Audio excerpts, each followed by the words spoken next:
Hello my dear students, आज हम कर रहे हैं क्लास 7 हनीकॉम्ब बुक से चैप्टर नंबर 5 क्वालिटी। क्वालिटी मतलब किसी भी चीज़ की कितनी अच्छी क्वालिटी, ऐसे बोलते हैं ना हम, वो कितनी अच्छी चीज़ है, इसको हम डिस्कस करते हैं।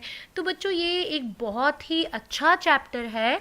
ना केवल आपको ये पढ़ने में मज़ा आएगा, बल्कि ये लाइफ के हिसाब से भी बहुत ही समझने वाला चैप्टर है। तो चलो चैप्टर की शुरुआत में हम लोग समझते हैं कि क्या है इस चैप्टर में। Can a shoe maker be called an artist? तो आर्टिस्ट का मतलब होता है कलाकार।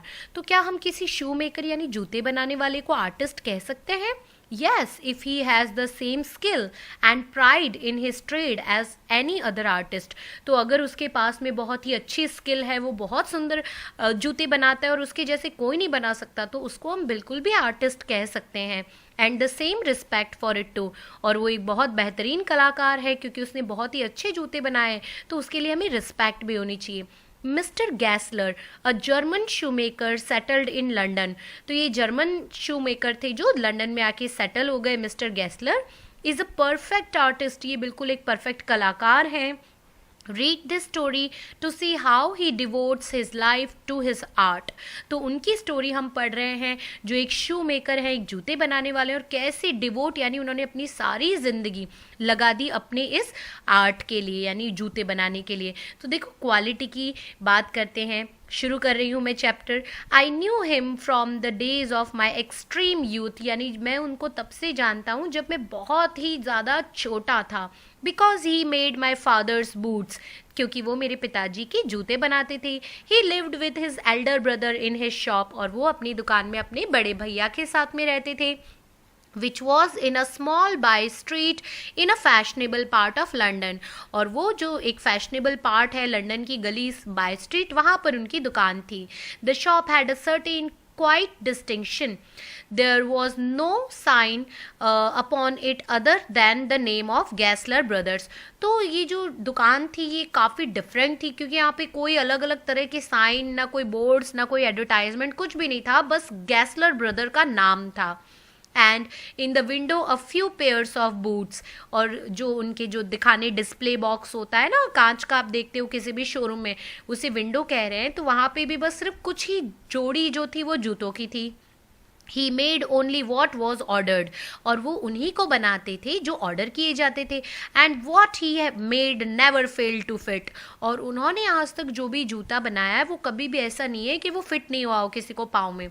To make boots, such boots as he made, seemed to me then and still seems to me mysterious and wonderful. और वो जो भी बूट्स बनाते थे, मैं अगर मेरी बात करूं तो मुझे आज तक नहीं पता चला कि वो इतने मिस्टीरियस, यानी पता नहीं कैसे बना देते थे, पता नहीं क्या ऐसा करते थे कि वो जूते इतने वंडरफुल होते थे कि बहुत ही बढ़िया, खुश हो जाता था मन। I remember well my shy remarks on one day while scratching out to him my youthful foot. और मुझे याद है कि मैं उस दिन बहुत जब शर्माया था, जब मैंने सबसे पहले अपने पैरों का मेजरमेंट दिया था उनके सामने, उसको स्ट्रेच किया था अपने पैरों को। Isn't it awful hard to do, Mr. Gessler? And his answer given with a sudden smile from out of the redness of his beard.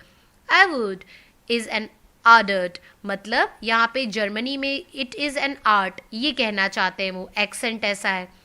तो जब इन्होंने अपना पैर आगे बढ़ाया, जो हमारे ऑथर हैं, ये जो बच्चा है जवानी के टाइम पे, तो इनको ऐसा लगा कि ये बहुत ही गंदी फीलिंग है यार, ये मतलब ऐसा आपको जूते बनाना ऐसा बहुत हार्ड नहीं लगता? तो उन्होंने बोला नहीं, ये तो एक कला है। इस तरीके से मिस्टर गैसलर ने जवाब दिया। It was not possible to go to him very often. His boots lasted terribly having something. तो lasted terribly का मतलब उनके जो जूते, उनके बनाए हुए जूते इतने लंबे समय तक चलते थे ना, ना फटते थे ना कभी टूटते थे। तो देखो दुकान ये रही किस तरीके की, मामूली से दिखने वाली दुकान है। बियॉन्ड द टेम्पररी, यानी किसी टेम्पररी जूते से मतलब बहुत ज़्यादा बढ़िया तरीके से जूते लंबे समय तक चलते थे। Some essence of boot stitched into them, तो ये एकदम अलग अलग सा ही, जो कहते हैं ना, एक अलग सी फीलिंग आती थी, न जाने उन्होंने किस प्यार से इन जूतों को सिला है, ऐसा लगता था। One went in, not as into most shops but restfully as one enters a church and sitting on the single wooden chair waited, a brutal sound and the tip tap of his slippers beating the narrow wooden stairs, and he would stand before one without coat, a little band in leather apron with sleeves turned back, blinking as if awakened from some dream of boots. तो देखो गुट्रियोल का मतलब होता है harsh and grating. तो अगर कोई उनकी दुकान में जाएगा ना तो उसको बस ऐसे लगना चाहिए जैसे कि भाई वो किसी चर्च में आ गया, आराम से जाकर बैठो और उनकी जो साउंड से अचानक की उनकी जो साउंड से एकदम से आपको पता चलेगा कि वो जो मिस्टर गैसलर थे वो फटाक से बिना आवाज़ दिए वो तुरंत आपके सामने प्रकट हो जाएंगे, विदाउट कोट, ना कोई कोट ना कुछ, और वो बस एक लेदर का एप्रॉन पहने हुए रहते थे जिसके स्लीव्स उन्होंने चढ़ा रखे होते थे, और आपके सामने आकर वो जैसे कि अभी अपने सपने के अंदर जूतों का ही कोई सपना देखकर आए हैं और अचानक से उनको पता चल गया कि कोई कस्टमर आया, ऐसे आपके सामने आके खड़े हो जाएंगे। And I would say how do you do Mr Gessler, और फिर मैं उन्हें पूछूंगा कि भाई आप कैसे हैं Mr Gessler, could you make me a pair of Russian leather boots, तो क्या आप मेरे लिए एक जोड़ी रशियन लेदर बूट्स बना सकते हैं। Without a word he would leave me retiring whence he came or into the other portion of the shop, and I would continue to rest in the wooden chair inhaling the incense of his trade। तो मतलब वो तुरंत एक second के अंदर मतलब सुनते ही वो तुरंत जो बगल वाला जो उनकी दुकान का आधा हिस्सा था वहाँ पे चले जाते थे, और मैं कुछ भी सोचे बिना आराम से वहाँ पे उस चेयर पे बैठा बैठा रेस्ट करता रहता था, और वहाँ पे जो इंसेंस मतलब खुशबू लेता रहता था। The smell of leather is compare to the smell of incense in church. तो इंसेंस का मतलब होता है अगरबत्ती। तो ये कह रहे हैं कि जो लेदर की उनके दुकान में से जो खुशबू आती थी, वैसे ही जैसे चर्च में अगरबत्तियों की खुशबू आती है वैसे ही मैं उसको मज़े लेता था, उसके आनंद लेता था। Soon he would come back holding in his hand a piece of gold brown leather with eyes fixed on it. He would remark, What a beautiful piece। तो ये कह रहे हैं what a beautiful piece कहना चाह रहे हैं। ये जर्मन की उनका जो एक्सेंट है वो ऐसा है। तो वो वहाँ से लेकर आते थे गोल्डन ब्राउन लेदर का वो करके, और अगर उसकी तरफ देखते रहो जूते की तरफ तो ऐसे निकल जाता था what a beautiful piece when I too had admired it. और जब मैंने उसको देखा तो मेरे मुंह से भी निकल गया कि वाह कितना सुंदर, मतलब मेरे को भी वो इतना पसंद आ गया। He would speak again when do you want them. तो आपको ये कब चाहिए, when do you want them. तो यहाँ पे वांट की जगह ड बोलते हैं, ठीक है।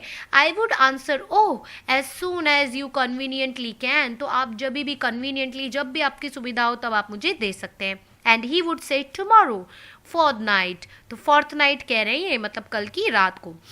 और if he were his elder brother I will ask my ब्रूडर।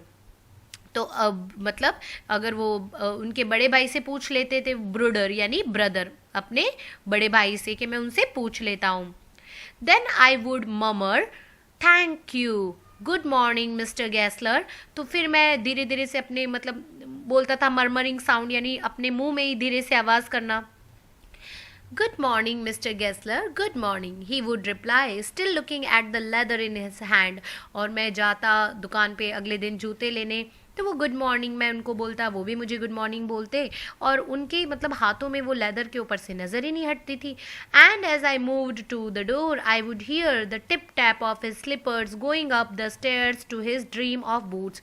और जब मैं पीछे जैसे ही दरवाजे की तरफ मुड़ता तो वो अपनी स्लिपर से टिप टैप करते हुए ऊपर सीढ़ियों की तरफ जाते और अपने ड्रीम बूट्स को ले आते। तो देखो कितने सुंदर तरीके से ये इंसान अपनी कला से कितना प्यार करते थे, नहीं कितना अच्छा लगता था ये काम इनका। I can not forget that day on which I had occasion to say to him, Mr. Gessler, that last pair of boots cracked, you know। He looked at me for a little time without replying, as if expecting me to withdraw or qualify the statement, then said, shouldn't have grieved। इसका मतलब होता है you got them wet before they found themselves, it shouldn't have cracked। तो वो टूटे नहीं होंगे। तो मतलब पहली बार ऐसा मेरी लाइफ में ऐसा एक ओकेशन आया जब मेरे को ये कहना पड़ा कि आपने जो लास्ट टाइम जो बूट दिए थे वो क्रैक हो गए थे। तो उन्होंने मेरे सामने देखा और उन्होंने बोला कि नहीं ऐसा नहीं हो सकता, वो टूटे नहीं होंगे। It did. मैंने कहा वो हो गए, वो टूट गए, और मैं बोलने से डर रहा था। You got them wed before they found themselves. तो उन्होंने कहा कि तुम्हें क्या करना चाहिए था, तुम्हें उसे गीला करना चाहिए था, इस तरीके से उन्होंने जवाब दिया। मैंने बोला I don't think so. At that he lowered his eyes as if hunting for memory of those boots and I felt sorry I had mentioned his this grave thing, send them back. तो यहाँ पर मैंने उन्होंने कहा कि send them back, I will look at them. तो मैं ये बताना नहीं चाह रहा था और ये बात सुन के वो बहुत दुखी हो गए कि जैसे उनके बनाए हुए जूते ऐसे टूट गए, कोई कस्टमर ऐसा बोल रहा है। तो उन्होंने कहा कि तुम उसे वापस से भेज देना, मैं उनकी तरफ मतलब मैं उनको देखूंगा, उनको ठीक कर दूंगा। जूम बूट्स, तो ये कह रहे हैं ही कंटिन्यूड स्लोली, तो ये कह रहे हैं सम बूट्स, ठीक है, इनकी जो एक्सेंट है वो ऐसे, some boots are bad from birth, if I can do nothing with them I take them off your bill. तो कुछ जो बूट्स होते हैं वो बहुत ही बेकार होते हैं जन्म से, मतलब उनका लेदर ख़राब होता है, अगर मैं कुछ नहीं कर पाऊँगा तो मैं उसको वापस ले लूँगा, इस तरीके से उन्होंने कहा, और मैं आपको पैसे भी वापस दे दूँगा, ऐसा उन्होंने कहा। मतलब उनको अपनी क्वालिटी पे कितना भरोसा था। Once, only once, I went absent mindedly into his shop in a pair of boots bought in an emergency at some large firm. He took my order without showing me any leather and I could feel his eyes penetrating the inferior covering of my foot. At last he said, "Those are not my boots." तो those are not my boots. तो ज़िंदगी में पहली बार मैं बस एक बार उनकी दुकान पे बिल्कुल नाखुश होकर गया, क्योंकि मैंने उस दिन एमरजेंसी में जो एक बड़ी कंपनी में मुझे जाना था, मैंने वो उस कंपनी के लिए जूते जो खरीदे हुए थे वो पहने थे, और मैंने वो जो भी मैं उनकी दुकान पे जो भी लेदर वगैरह एक्सचेंज करवाने गया था, जब मैंने वो देखे तो उन्होंने कहा कि उन्होंने देखा और उन्होंने कहा कि ये मेरे बूट्स नहीं हैं। The tone was not one of anger nor of sorrow, not even of contempt, but there was in it something quiet that froze the blood. He put his head down and pressed a finger on the place where the left boot was not quite comfortable. तो उन्होंने जो tone मतलब पहली बार जीवन में मैंने उनको देखा, ना उनको गुस्सा था, ना उनको दुख था, ना वो खुश थे, और जैसे उनका खून जम गया हो, उन्होंने अपना हाथ जो है वो प्रेस किया लेफ्ट बूट के फिंगर पे, जहाँ पे वो कंफर्टेबल फील नहीं हो रहा था। I would urge you dare, he said, those big worms have no self-respect. And then, as if something had given way within him, he spoke long and bitterly. It was the only time I have ever heard him discuss the conditions and hardships of the trade. तो वो बोल रहे थे कि it hurts you there, those big firms have no self-respect. तो वो बता रहे थे कि जो बड़ी बड़ी कंपनियाँ होती हैं इनको कोई self-respect नहीं होती, और मैंने अपनी ज़िंदगी में पहली बार उनको ऐसी कुछ बात करते हुए देखा, और इससे मुझे पता चला कि उनके धंधे में, उनके बिजनेस में बहुत ही ज़्यादा मेहनत और बहुत कंपटीशन है, उनका समय भी बहुत अच्छा नहीं चल रहा है। They did it all, he said, they get it by advertisement, not by work. They take it away from us who love our boots. I would go to this presently. तो ये स्टूडेंट थोड़ा सा पढ़ने में इस तरीके का लग रहा है, every year I get less you will see. तो ये कह रहे हैं कि they get it all, they get it by advertisement not by work. तो ये कह रहे हैं कि बड़ी बड़ी जो कंपनियां होती हैं वो बड़े बड़े एडवर्टाइजमेंट करती है, बहुत ज़्यादा खर्चा करती है, और इसी से उनके पास में कस्टमर्स बहुत ज़्यादा हो जाते हैं, वो कोई अच्छा काम नहीं करते हैं। They take it away from us, और वो हमारे कस्टमर्स को हमसे छीन लेते हैं। हु लव अवर बूट्स, जो हमारे जूते पसंद करते थे। It comes to this, presently I have no work, every year it get less, और मेरे पास अभी कोई काम नहीं है, तुम देख सकते हो, और हर साल ये बिल्कुल कम होता जा रहा है। इस तरीके से वो अपना दुख व्यक्त कर रहे हैं। And looking at his lined face I saw things I had never noticed before, और जीवन में पहली बार मुझे जो लगता था कि वो कितने अच्छे हैं, कितने मासूम हैं, पहली बार मुझे वो एहसास हुआ उनकी स्ट्रगल का, कि वो कितने दुखी हैं, कितना बिटर उनको बोलना पड़ रहा है, और उनकी स्ट्रगल कितनी बिटर है। And what a lot of grey hairs, और उनके सर में कितने ग्रे हेयर्स आ चुके हैं। Seemed suddenly in his red beard, और अचानक से मुझे, मतलब कहते हैं ना जब हमें किसी की लाचारी दिखती है तो कितनी ज़्यादा, हम जब सच्चाई को देखते हैं तो कितनी ज़्यादा दुख होता है। As best I could, I explained the circumstances of those ill-omened boots, but his face and voice made so deep an impression that during the next few minutes I ordered many pairs. They lasted longer than ever. And I was not able to go to him for nearly 2 years। और मैंने उनसे मतलब उनकी सारी बातें देखकर मैंने उनको समझाने की कोशिश की, मेरा ये प्रॉब्लम था, इस वजह से मुझे ये जूते खरीदने पड़े, लेकिन उनके जो फेस के जो लुक्स थे वो देखकर मैं इतना दुखी हो गया कि मैंने इतने सारे पेयर ऑर्डर कर दिए ना कि 2 साल तक मेरे को उनकी दुकान पे ही जाने की ज़रूरत नहीं पड़ी, क्योंकि वो जूते इतने लंबे चल रहे थे। It was many months before my next visit to his shop. अब मैंने जूते इतने ले लिए और वो चलते भी अच्छे थे, तो मैं उनकी दुकान पे बहुत समय के बाद गया। This time it appear to be his elder brother handling a piece of leather. और इस बार उनके जो एल्डर ब्रदर थे वो लेदर को मतलब हैंडल कर रहे थे। Well mister Gessler, I said, how are you? He came close and peered at me. I am pretty well, he said slowly, but my elder brother is dead। तो उन्होंने कहा कि मैं बिल्कुल ठीक हूँ, लेकिन मेरे जो बड़े भाई हैं वो मर गए हैं। तो इस तरीके से उन्होंने कहा। And I saw that it was indeed himself, but how aged and wan. तो मेरे को पता चला कि ये तो वही मिस्टर गेस्लर है जिनको मैं बड़ा भाई समझ रहा हूँ, ये बड़े भाई नहीं है, तो वही है, लेकिन बहुत ज़्यादा उम्र वाले दिख रहे हैं, और इनके बड़े भाई मर गए। And never before I had heard him mention his brother. Much shocked I murmured, oh I am sorry. और मैंने कभी भी मतलब उनके मुंह से उनके भाई की ऐसी कोई बात नहीं सुनी थी, लेकिन आज उनके मुंह से जब ये सुना तो मुझे बहुत शॉक्ड हुआ और मेरे मुंह से धीमे से आवाज़ निकल गई, I am sorry. Yes, he answered, he was a good man. He made a good boot, but he is dead. And he touched the top of his head, where the hair had suddenly gone as thin as it had been on that of his poor brother, to indicate, I suppose, the cause of his death. Do you want any boots? And he held up the leather in his hand. I would a beautiful piece. तो वो कह रहे हैं do you want any boots, it's a beautiful piece. तो यहाँ पे उन्होंने अपने सर पे हाथ लगाया जहाँ पे बिल्कुल भी बाल नहीं थे, और वो इतने पतले हो गए हैं, मतलब इतना दुख हो रहा है कि कॉज ऑफ डेथ तो उन्होंने मतलब समझ में आ रही थी कि गरीबी और उसके कारण उनकी मृत्यु हो गई होगी। और उनके हाथ में जो लेदर था उससे वो बोल रहे हैं कि भाई आपको जूते चाहिए क्या, ये बहुत ही अच्छा पीस बनेगा लेदर से, बहुत ही अच्छे जूते बनेंगे। I ordered several pairs. It was very long before they came, but they were better than ever। तो मैंने काफ़ी सारे जूते ऑर्डर कर दिए और वो बहुत ही खूबसूरत तरीके से बन के आए।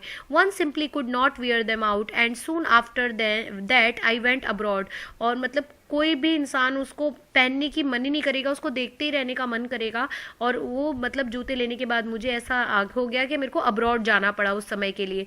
It was over a year before I was again in London. मतलब 1 साल पहले ही मैं लंदन आया हूँ। And this first shop I went to was my old friends. I had left a man of 60, I came back to one of 75, pinched and worn, who genuinely this time did not at first know me। तो मतलब 60 साल का छोड़कर गए थे और 15 साल बाद जब ये 75 के हो गए तब ये ऑथर वापस आए हैं और इन्होंने जाके उसे पिंच किया। तो जेन्युइनली तो फर्स्ट टाइम पे वो पहचान ही नहीं पाए कि ये कौन है। Do you want any boots? He said. I can make them quickly. I would in a slack time. तो ये कह रहे हैं कि I can make them quickly. It is a slack time। तो वो कह रहे हैं कि मैं आपको अगर कोई जूते चाहिए तो मैं फटाक से बना दूंगा, क्योंकि अभी बहुत मेरा समय भी वैसा चल रहा है, मैं को फटाफट से बना के दे दूंगा। I answered, please, I want boots all around, every kind। हाँ बना के दे दीजिए, मुझे हर तरह के जूते चाहिए, सारे जूते चाहिए। I had given those boots up when one evening they came. One by one I tried them on. In shape and in fit, in finish and quality of leather, they were the best he had ever made. I flew downstairs, wrote a check and posted it at once with my own hand। और मैंने मतलब वो पहने वो जूते इतने खूबसूरत जैसे उन्होंने ज़िंदगी में आज तक बनाए ही नहीं हो, सबसे बेस्ट क्वालिटी के। और मैं उनको पहनकर नीचे से उड़ रहा था, जैसे डाउनस्टेयर जा रहा था, और मैंने खुद अपने हाथों से चेक लिखा और उनको पोस्ट किया। A week later, passing the little street, I thought I would go in and tell him how splendidly the new boots fitted. But when I came to where his shop had been, his name was gone।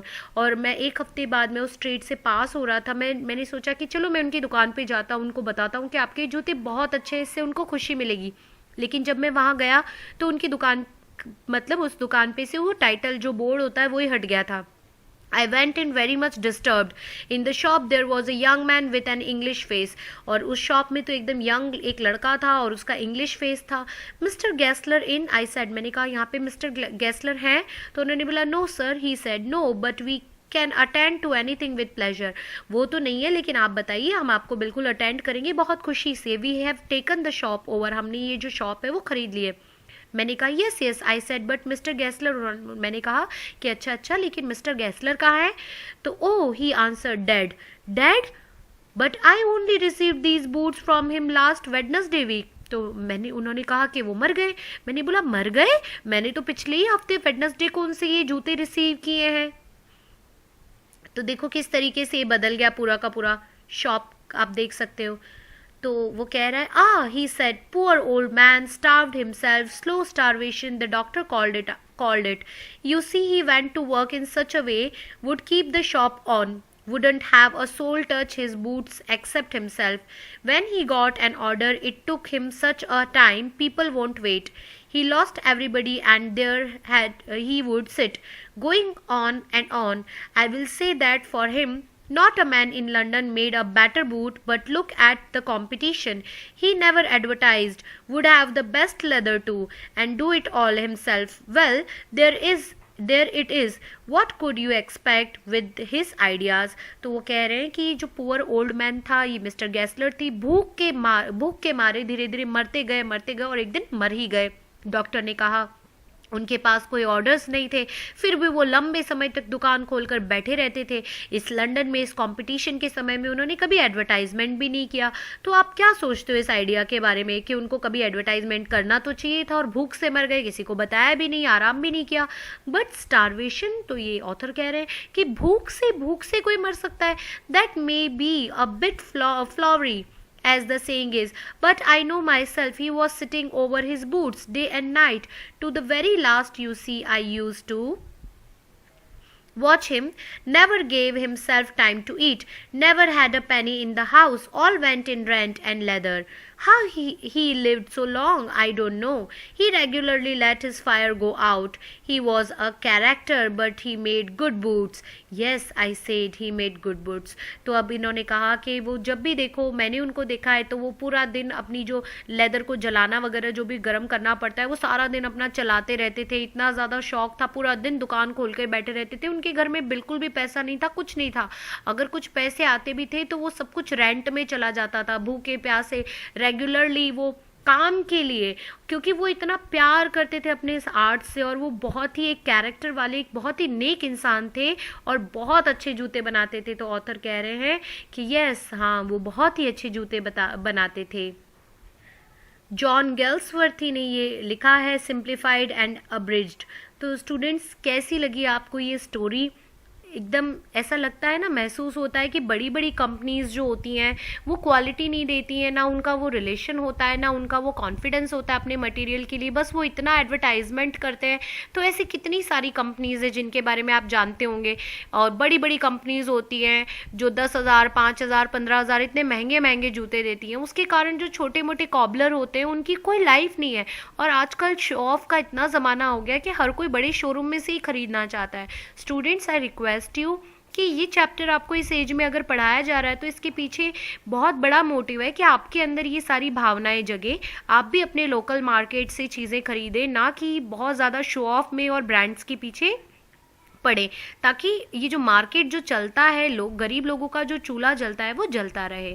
I hope आपको बहुत अच्छा लगा होगा chapter.